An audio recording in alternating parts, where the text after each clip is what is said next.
मतना मारे गर्भ में मेरी माँ, मतना मारे गर्भ में मेरी माँ, एक दुनिया में बनने आड़ दे। साथियों, आप जुड़ गए हो BBI न्यूज के साथ। लगातार हम आप लोगों के लिए ऐसी ऐसी शख्सियत, वो भी अपने शहर टोहाना से ढूंढ कर लेकर आ रहे हैं जिनके अंदर छुपा हुआ खजाना है। ऐसा ऐसा टैलेंट भरा पड़ा है, आप देखकर सुनकर हैरान हो जाओगे। आज ऐसे ही एक शख्स हमारे साथ जुड़े हैं जो मिनटों के अंदर गाना लिख देते हैं और उसको बड़े ही सुरीले अंदाज के साथ पेश करते हैं। तो आज हमारे साथ जुड़े हैं करमवीर पेटवाड़ जी। सर नमस्कार जी। सर नमस्कार। सर कैसे हो सर? बहुत बढ़िया सर, बहुत बढ़िया सर। सर करमवीर पेटवाड़ जी सर, ये आपका गोत्र है, क्या है ये पेटवाड़? जहाँ तक मैंने सुना है पेटवाड़ शायद किसी गांव का नाम है। जी जी तो बताएंगे सर? नहीं सर, आप बिल्कुल सही हो। एक्चुअली सरनेम तो हर कोई लगाता अपने पीछे जी। अपने गांव को ही सर्वोपरि मानता हूँ जी। और मैं गांव से की जड़ों से जुड़ा रहा हूँ, इसलिए मैं अपने नाम के पीछे पेटवाड़ लगाता हूँ, क्योंकि मेरा जो कुछ है आज गांव की वजह से। गांव की, ये भी बहुत बड़ी बात है। कहाँ और आप बड़े शान से बोलते हो करमवीर पेटवाड़। जी बिल्कुल बिल्कुल। तो ये भी बहुत अच्छी बात है। तो सर पेशे से आप एक गवर्नमेंट टीचर हो? जी सर, वर्तमान में मैं PGT इंग्लिश हूँ GT ललोदा में, लेकिन शुरुआत मेरी बड़ी ही संघर्ष में रही है। शुरू में मैं कॉन्टैक्ट टीचर रहा और कॉन्टैक्ट टीचर से पहले भी मैं बच्चों को अपने आर्थिक रूप से जो है स्वावलंबी होने के लिए जो है मैं ट्यूशन कराता था, और वहीं से शुरुआत हुई कि मैं कॉन्टैक्ट टीचर लगा, फिर मैं गेस्ट टीचर लगा, और उसके साथ साथ फिर मैं गेस्ट टीचर के बाद में एक JBT टीचर भी रहा हूँ 8-7 साल जी। और JBT होने का मुझे एक बड़ा इस गायकी के अंदर फ़ायदा मिला है, क्योंकि जो छोटे बच्चे होते हैं ना, उनको हम जितना गा करके सिखा सकते हैं शायद उनको उतना वैसे नहीं सिखा सकते। आपका अंदाज बिल्कुल अलग ही था, शुरू से ही अलग था। जी जी जी बिल्कुल बिल्कुल। बच्चों को पढ़ाते थे तो वो भी एक मतलब गा कर सिखाते थे। जी जी जी बिल्कुल बिल्कुल। बच्चों को मान लिया गिनती सिखानी हमने, तो हम सीधा उनको 1 2 3 बो करके गा करके बोल सकते हैं। पहाड़े हैं मान लिया उनको, मैं पहाड़े भी उनको एक गीत के माध्यम से सुनाता था, और बच्चे बड़े तय में होकर के जो उसको सुनते थे और वो याद भी कर लेते थे इजीली।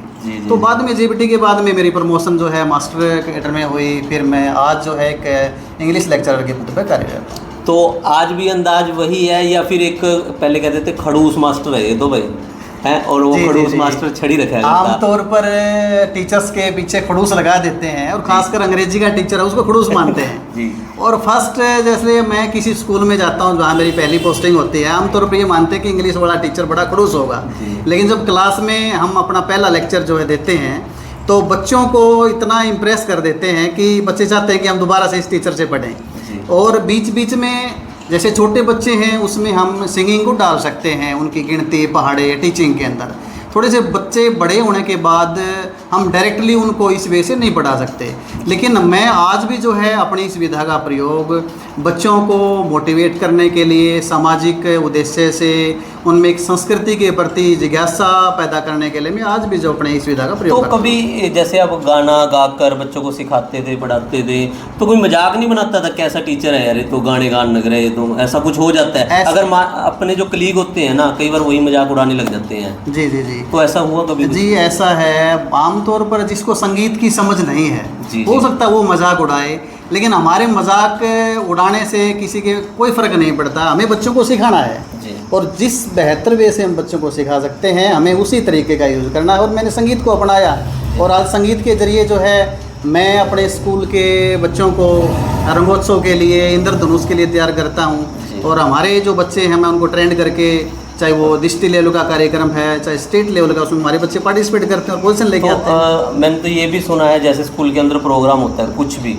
एनुअल फंक्शन हो गया या गवर्नमेंट स्कूल के अंदर काफ़ी तरह के प्रोग्राम ऑर्गेनाइज होते रहते हैं टाइम टू टाइम, उसके अंदर आप कुछ ही टाइम लेकर, शायद मैं कहूँगा 10-15 मिनट के अंदर आप वो गाना तैयार कर आप वहाँ स्टेज के ऊपर आप गाते भी हो? जी जी बिल्कुल ऐसा सर।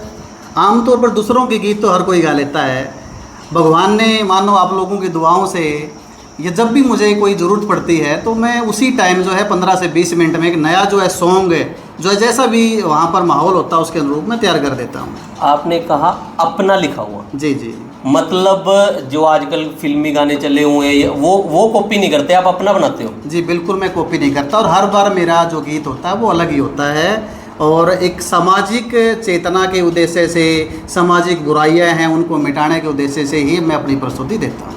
तो लिखने का मतलब कैसे मतलब आया? एक आप तो टीचर हो, मतलब पढ़े फिर सरकारी टीचर लग गए, आपके पास टाइम कैसे निकलता था कि मैं लिख भी लूँ? क्योंकि लिखने के लिए जी। एक शांत शायद वातावरण भी चाहिए होता है सब। जी बिल्कुल बिल्कुल, ऐसा सर जब मैं छोटा था 6ठी-7वीं क्लास में जी, तो मेरे पिताजी एक सत्संगी परिवार है हमारा, तो वो भजन गाते, शब्द गाते थे। तो मैंने वहाँ से जो है शब्द गाने की शुरुआत की। पहला मैंने शब्द दूसरों का लिखा हुआ ही गाया कि मोह को कहाँ ढूंढे रे बंदे, मैं तो तेरे पास में। और जब सत्संग में लोग मेरे को सुनते थे, हालांकि मुझे मेरी आवाज़ अच्छी नहीं लगती थी जब मैं गाता था, लेकिन जितनी भी संगत होती सुनती थी वो कहते ये लड़का तो छोटा लड़का बड़ा अच्छा गाता है। तो वहाँ से मुझे एक मोटिवेशन मिला, मुझे एक प्रेरणा मिली और मैंने वहाँ से गाना शुरू कर दिया। धीरे धीरे मैं स्कूल में गाने लग गया। रही बात लिखने की, गांव पेटवाड़ के अंदर मैंने 95 के अंदर जो है 10वीं पास की थी और मैं पूरे गांव में टॉप था। तो ग्राम पंचायत ने जब एक सम्मान समारोह रखा, सम्मान समारोह गांव के अंदर 15 अगस्त का दिन था, मुझे याद है। तो मैंने सोचा क्यों ना कुछ बच्चों को या जो पब्लिक को कुछ नया सुनाया जाए। तो मैंने अपना पहला गीत लिखा और वो हर बच्चे की ज़ुबान पे था उस टाइम में।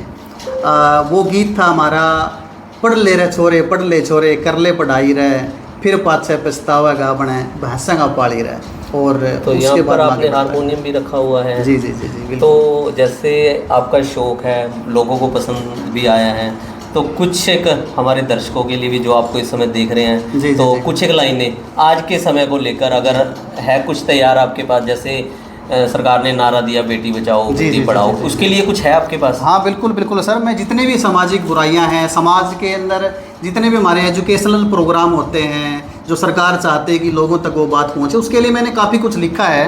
तो मैंने अभी एक गीत लिखा था, जैसे अभी हमारा योगा दिवस था तो मैंने योगा दिवस के लिए लाइनें लिखी थी, अभी आपके बीच में मैं प्रस्तुत करता हूँ जी। एक योगा के ऊपर, अभी योग दिवस था तो उसमें मैंने एक गीत लिखा था, वो लाइनें हैं।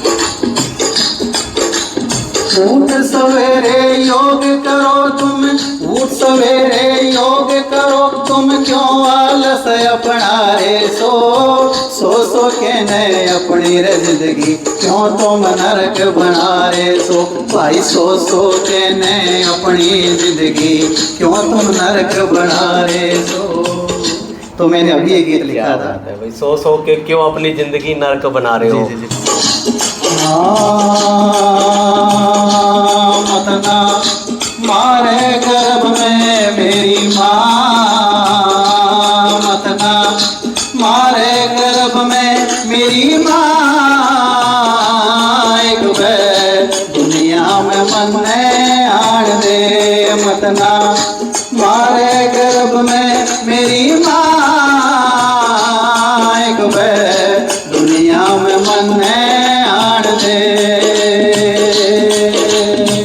दुनिया में मन आन दे तेरी माता, दुनिया में मन आन दे, तेरे लाड लड़ाऊंगी ना तने सताऊंगी, तेरा घर का सारा काम मेरी माँ रोज कराऊंगी, तू क्यों रे हुई उदासी, मैं रोटी खा लूं बासी, हाँ घर का सारा काम करूं माँ, तू क्यों हुई उदासी, मतना मारे गर्भ में मेरी माँ।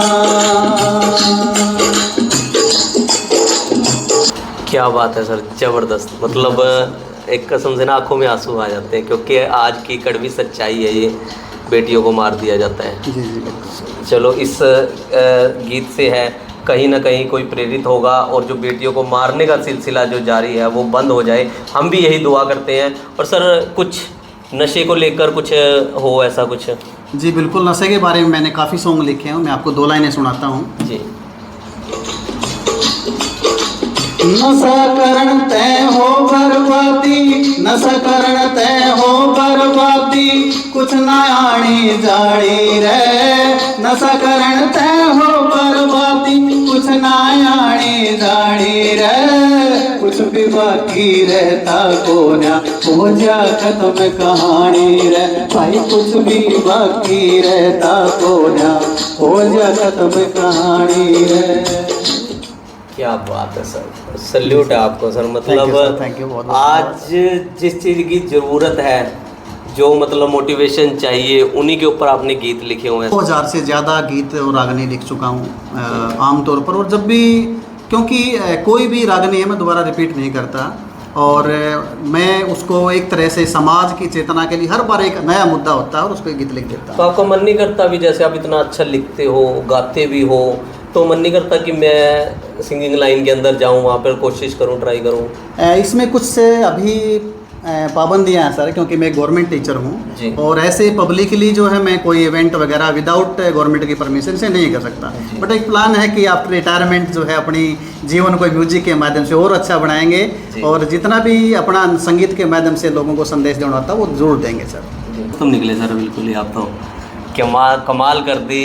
बस आप लोगों का प्यार है सर, बच्चों का प्यार है और बच्चों का आशीर्वाद है जी। तो सर ऐसा भी कुछ है, जैसे कुछ भी हो, मतलब मान के चलो आज स्कूल में प्रोग्राम है या अगर घर पर कोई प्रोग्राम है, तो भी आप सोचो अगर कोई आपको कह दे भी सर ऐसा कुछ होना चाहिए, गीत ऐसा होना चाहिए, तो वो भी तैयार हो जाता है? बिल्कुल सर, अभी आप बैठोगे और आप कहोगे कि मेरे ऊपर ही गीत लिख दो, तो मैं आपके ऊपर भी 10 मिनट में गीत लिख सकता हूँ, और आप कहोगे उसी तरह से लिख देंगे, हरियाणवी चाहिए, हिंदी चाहिए, पॉप चाहिए, जैसा। अच्छा, वो सभी लैंग्वेज के अंदर कोई ये नहीं अभी हरियाणवी? नहीं, बिल्कुल सर। क्या बात है, ये गजब कर दिया। कैसे आता है सर ये, मतलब ऐसा? बस ये सर आप गॉड गिफ्ट कहें या आप लोगों का प्यार कहें, बस ऐसे लिख जाता है सर। क्या बात। तो सर हमारे दर्शकों को, टोहाना वासियों को, पूरे देशवासियों को क्या कहना चाहेंगे? सर मैं देशवासियों को ये कहना चाहूँगा कि अपने जीवन के अंदर संगीत को अपनाएं। संगीत ऐसी चीज़ है, आपके जीवन में कितने भी टेंशन हैं, परेशानियां हैं, यदि आपके जीवन में संगीत से यदि आप जुड़े हुए हैं तो आपकी सारी टेंशन परेशानियां दूर हो जाएंगी, और हमें अपने समाज में जितनी बुराइयां हैं उनको भी जो है संगीत के माध्यम से दूर करने का प्रयास करना चाहिए। क्या बात है। तो सुना आपने, ये थी करमवीर पेटवाड़ जी की कहानी।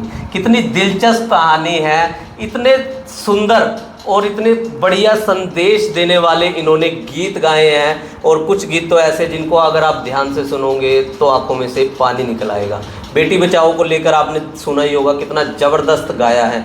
और भी बहुत सारे, लगभग इन्होंने कहा है कि 2000 के करीब गाने लिख चुके हैं और काफ़ी सारे गुनगुना चुके हैं। एक बार जो आपने वो गुनगुना दिया वो रिपीट भी नहीं करते, उसके बाद अगला खुद 10 मिनटों के अंदर गाना तैयार कर देते हैं। तो ये कहानी आप लोगों को कैसी लगी, लगातार इसे शेयर जरूर करें और कमेंट कर कर हमें ज़रूर बताएं कि ये कहानी एक अध्यापक की कहानी, जो बच्चों को बढ़िया तरीके से पढ़ाते भी हैं और एक संगीत के माध्यम से उन्हें सिखाते भी हैं।